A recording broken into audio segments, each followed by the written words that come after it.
Ala iritsi da, hosti. Ze, baino ja? Gora España, viva España. Gora erregea, viva el rey. Gora Guardia Zibila, viva la Guardia Civil. ¡Viva!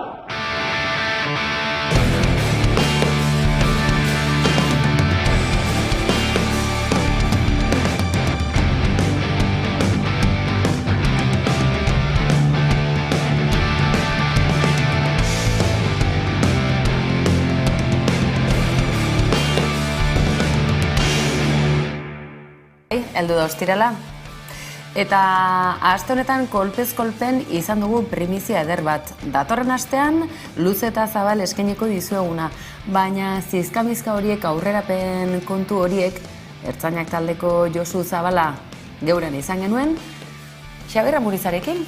Bazeneketen Tolosako inauterietan 1981 urtean, bai hori 36aren ondoren etorri zen.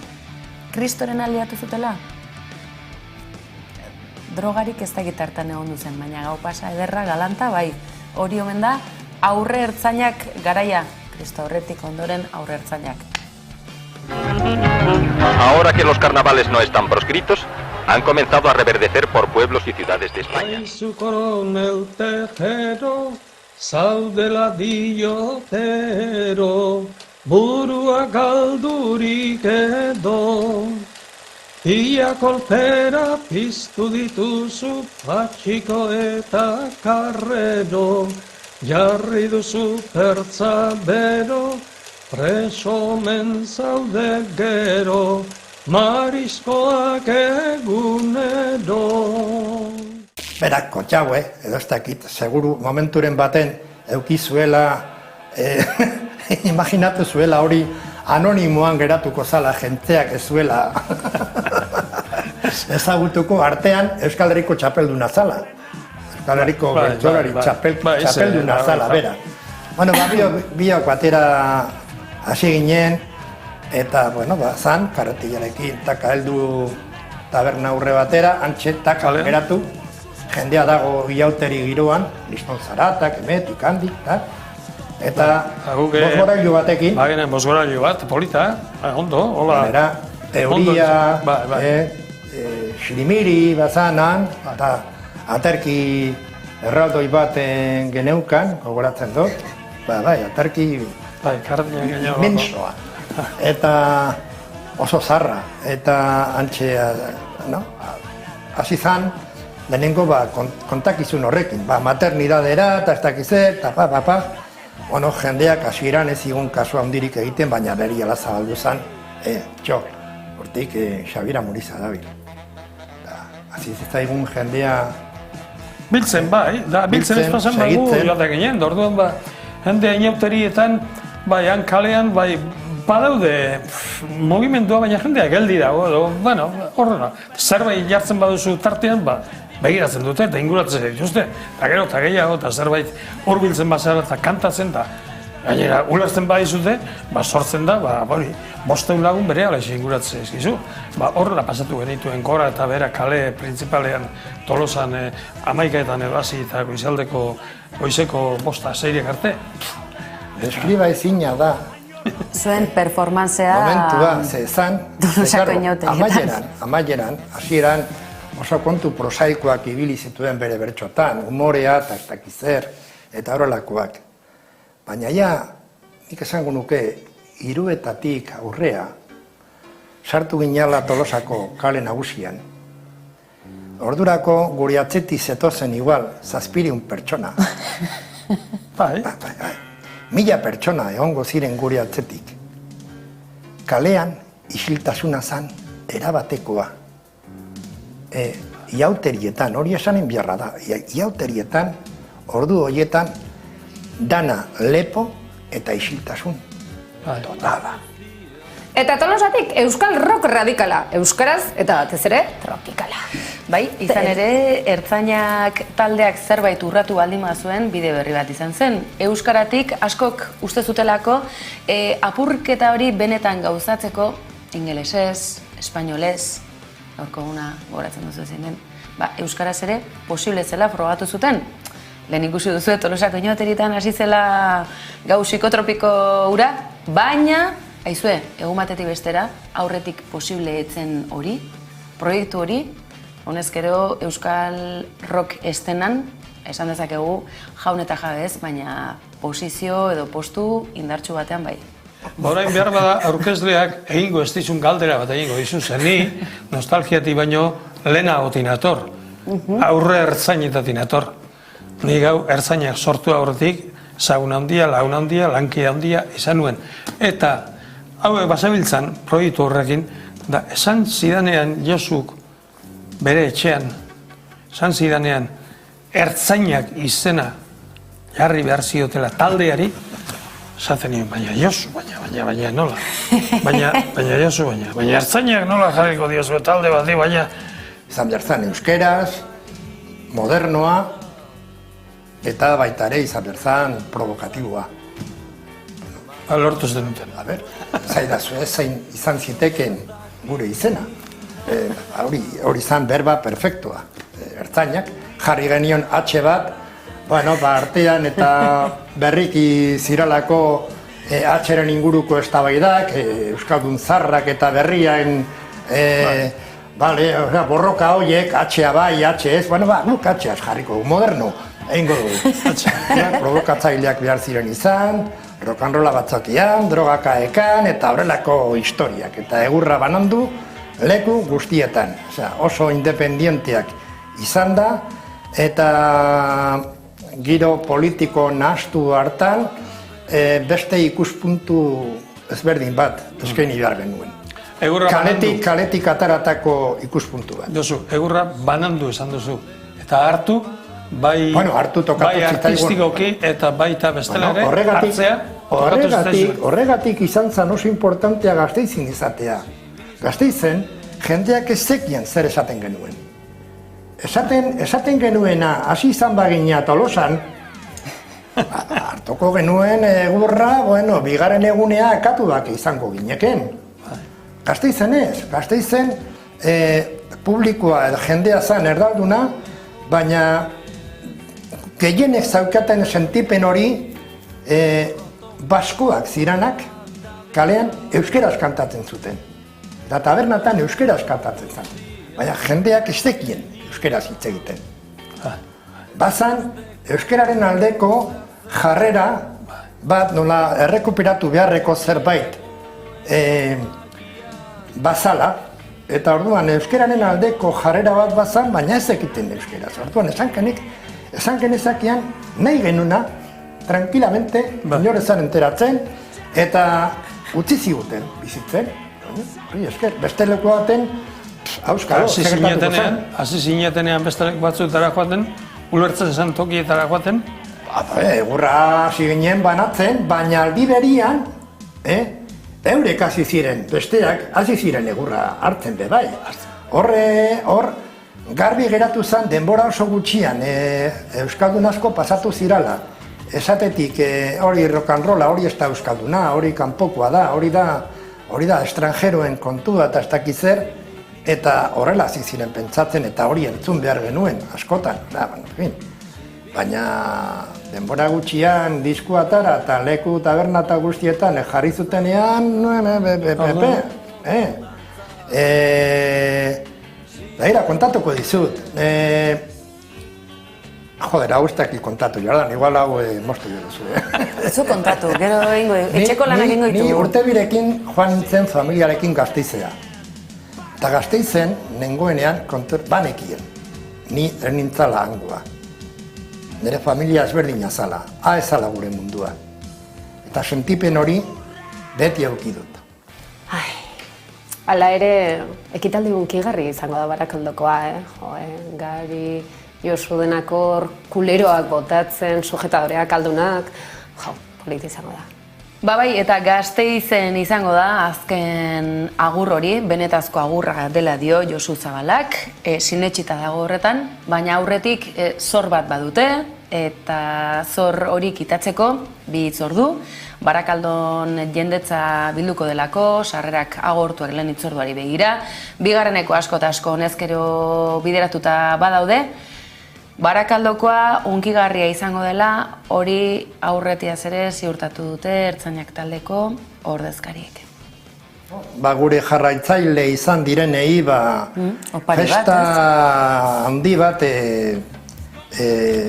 ospatzera, konbidatzeko, eta espero duguna da hori, gau ederra, gau zorgarri bat sortu eta pasatzea. Eta gero, bukatzen da. Eta gero bukatzen da, betirako ganera, gure aginetan, tokatzen zaigu. Saiatuko gara alde batetik, gure emankizuna, segurazki berbera izango da, leku baten zin bestean. Aldaketa bakarra izan daiteke konbidatuen presentziak, eta horiek eragina izango dute. Eta gero, emozionalki, ez dakit niretako, behintzate gaztizkoa da, ez dakit, hau dena egiteko arrazoi nagusia. Eta uste dut hori emozionalki izango dela, aparte, azkena. Eta horrek marka handia dauka, ez dute azkena, sortzen ikusi gintuen iria. Eta egun horretarako espero dugu garai hartako lagun piloa elkartuko garela. Orduan segurazki gure behintzat niretako importantena izango da hori, baina gu guaz danetan dana ematera. Hau da guretzako azken aukera, geu izateko ertzainak, geu jarrita. Hau da hasieratik esandakoa, atxekin jaio eta atxekin hil ertzainak. Aipatu dizuegu atarikoan, Tolosan abiatu zen hori, honezkero behin betikotzat hil erail egingo dutela, akabatu, harakiria. Zenolako harakiria izango dute da? Aitak hilko aldu, bestea, ala besteak aita, ez dakigu. Baina honezkero, kolpez-kolpen zertxo baita horretu digute. Hilketa ere preparatuta dagoagu, Ni izango naiz hiltzailea. Bai, bera. Adostu dugu, kontratua egina dago. Baina hilketa fizikoa, ez uste, hilketa fiziozkoa. Preparatuta daukagu. Falta da data. Ez dakit data hori bat. Data gaztizkoa moduan, oindi jarri gabe da. Baina, jarriko dugu. Baina helburua da Gasteizera heltzea. Han sortu eta han hil.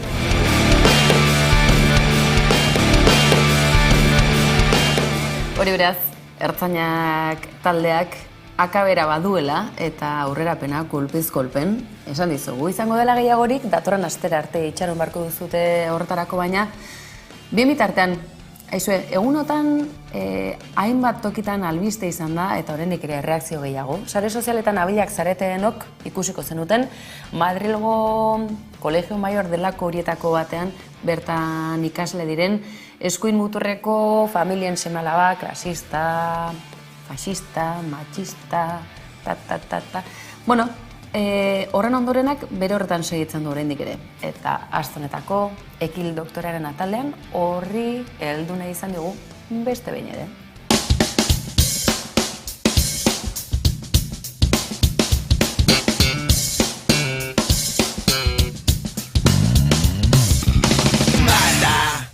Eta hispanitate eguna desospatzen segitzeko zer gauza hoberik?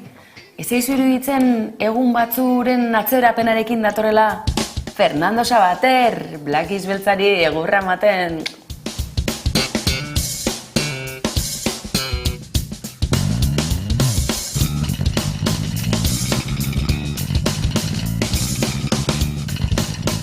Sabater, Vox, aizue, asteburu honetan urriaren 12 atarian milaka ultraeskuindarrek bat egin eta nolabaiteko handinaikeri bat erakutsi nahi izan dute. Baina guretzako politena hauxe izan da.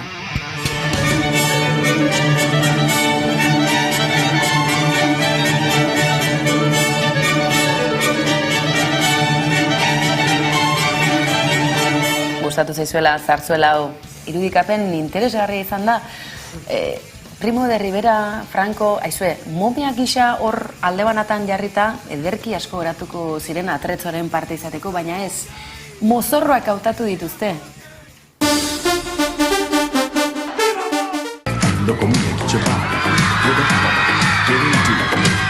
Baina mozorrotuta, frankismoa mozorrotuta edo behintzat egitura guztietan, badakizue porlano frankista badagoela erorien aranean, badago Donostian bihotz sakratuan, badago toki askotan, baita Iruñeko gobernu zibilan ere. Badakizue eraikinek historia gordetzen dutela eta kasu honetan Madrilgo Kolegio Mayor delako hauek izan ditugu albiste. Bai, albiste izan dira.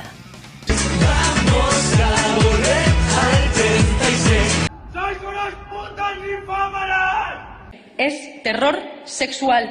Usar la intimidación y el miedo para que las mujeres no tengamos margen para decidir. La resistencia somos machas, los podemitas son la democracia. Progreso soy yo. Batzurentzako futbolarekin edota bestelako parrandarekin lotutako kantuak besterik ez dire izan, marka unkari aurrerakoiak ondo kontatu digun bezala.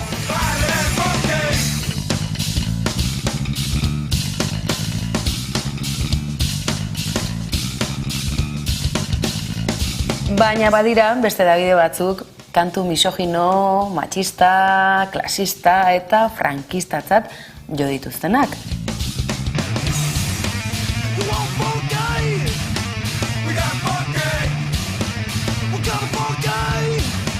Emakume batzuk alde atera dira.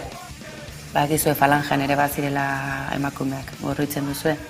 Mayari Aguja son nuestros amigos y creo que se está dando mucho bombo y me parece que se está sacando todo de contexto.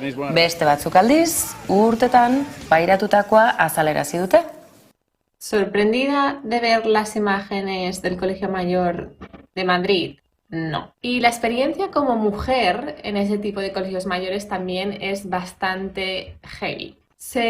Nos hacía cantar una canción repitiendo varias veces el nombre de Franco y no importaba si tenías pareja, no importaba tu orientación sexual, no importaba si querías o no querías, a ti se te asignaba un chico de un colegio mayor masculino. Ez ahaztu baina, hau, klasismo eta erregimen zaharraren irudikapen bat besterik ez dela, urte askotan zehar, belaunaldiz belaunaldi, zapalduak zapaltzaile bilakatzeko tresna edo sistema baten baitan. Claro, yo viendo las imágenes lo que me pregunto es si esto está pasando y sigue pasando en todos los colegios mayores. Entonces estaría muy bien que se investigara un poco qué es lo que de verdad pasa, que hablamos de las generaciones futuras. Baina izue, aldarrikapenak mota guztietakoak baditugu eta umoregile feminista euskaldunak Madrilen bizitzera ausartu direnak ere baditugu eta ausardia horretan muturreko erakustaldiak ekarri dizkigutenak.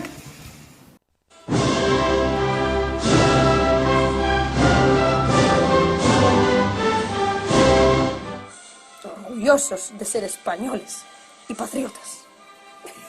Baina bukatzeko, Black Isbeltzarekin ekin diogu. Beste behin ere atal honi, bukaera berriz, ez dezagun ahaztu imperioaren, hau ez da izarretako gerra, baina antzerako zerbait, imperioaren eguna ustez ospatu behar den egun honetan, iratirekin nahi dugu gaurko atalau bukatuarazi. Zergatik, imperio guztiek badituztelako aurkariak, eta imperio guztien amaiera helduko delako. Akaso mende batzuk atzera egin da, eta gurera ekarrita, baina ezue, kapitula hauek bizi-bizirik segitzen dute.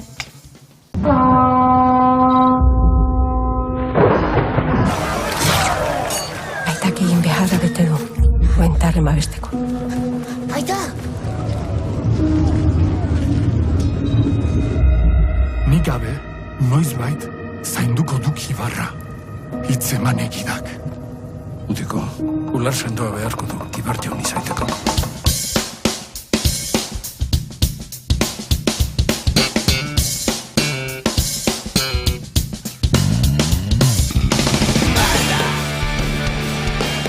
Eta hau entzun da, analisia nahi dugu, gizonezko baten analisia. Eta fidatzekotan, badakizu, kolpez, kolpe lantaldeko gizonetaz, bakarrik garela fido.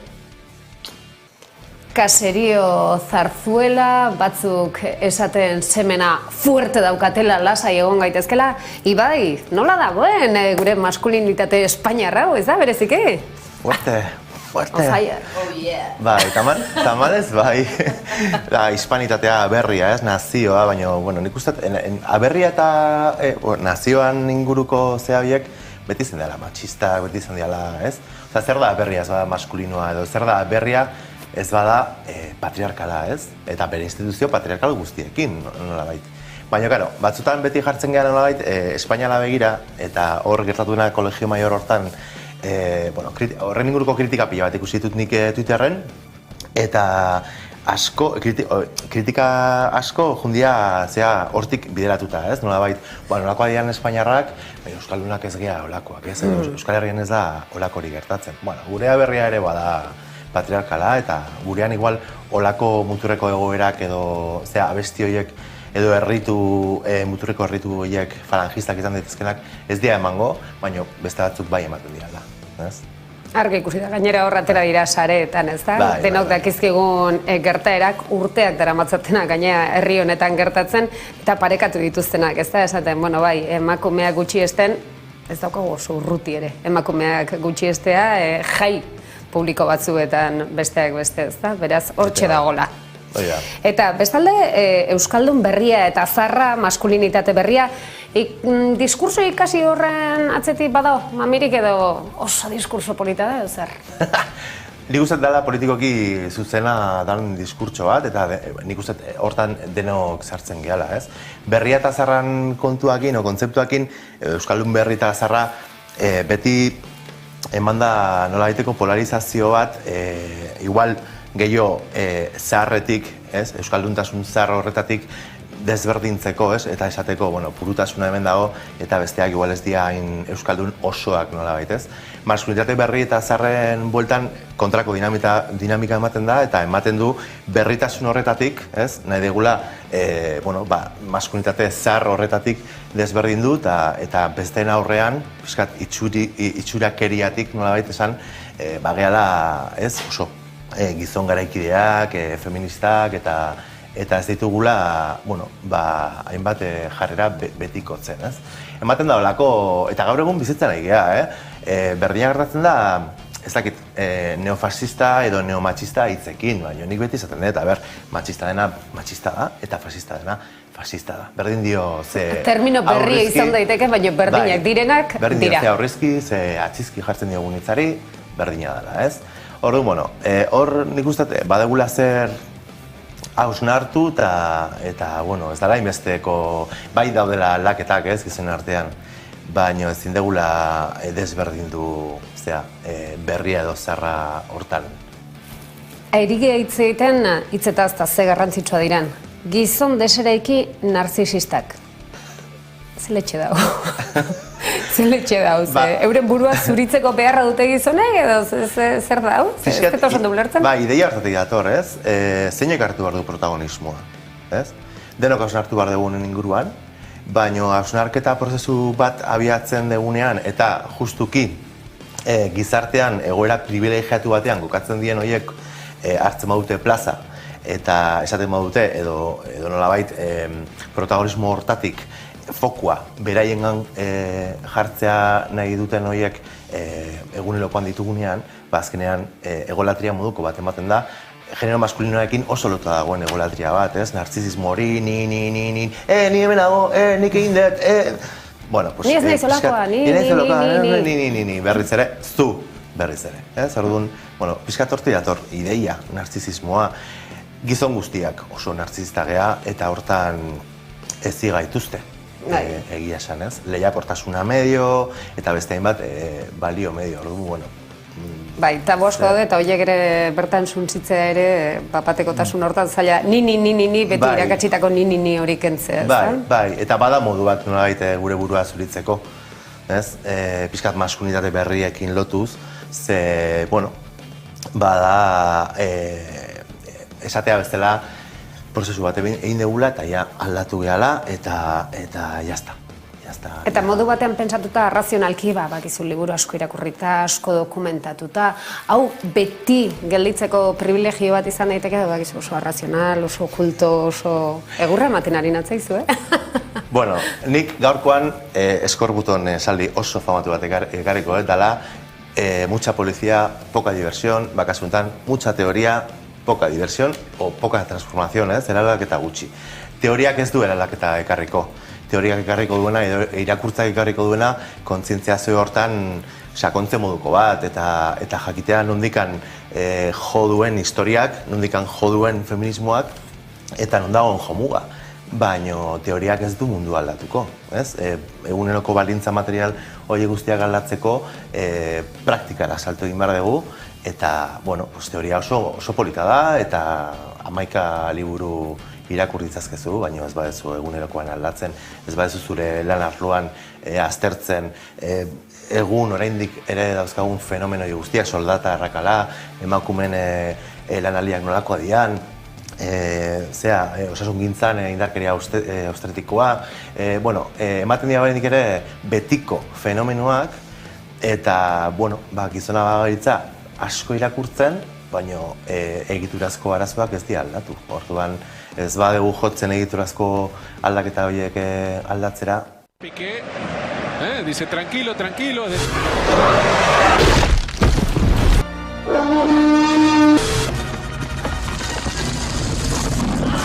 Ahí está Nicolo Varela, qué definición. Onaino beraz, aste honetan, kolpez kolperen antenatikat albistegi zerbitzu, informazio zerbitzu hauek eman dutena. Badakizue, astelenan berriz ere hemen izango gaituzula bueltan, egunero, zuzenean YouTube bidez, 11 telebistaren aplikazio bidez, nahi duzuen globoko edozein telebistatan tokitan dispositiboak eta bar badakizue. Nahi izan ezkero, gurekin bat egitea, erraz duzuela, eta gertu egin bat gurekin, asteburu nahi izan, astelen arte.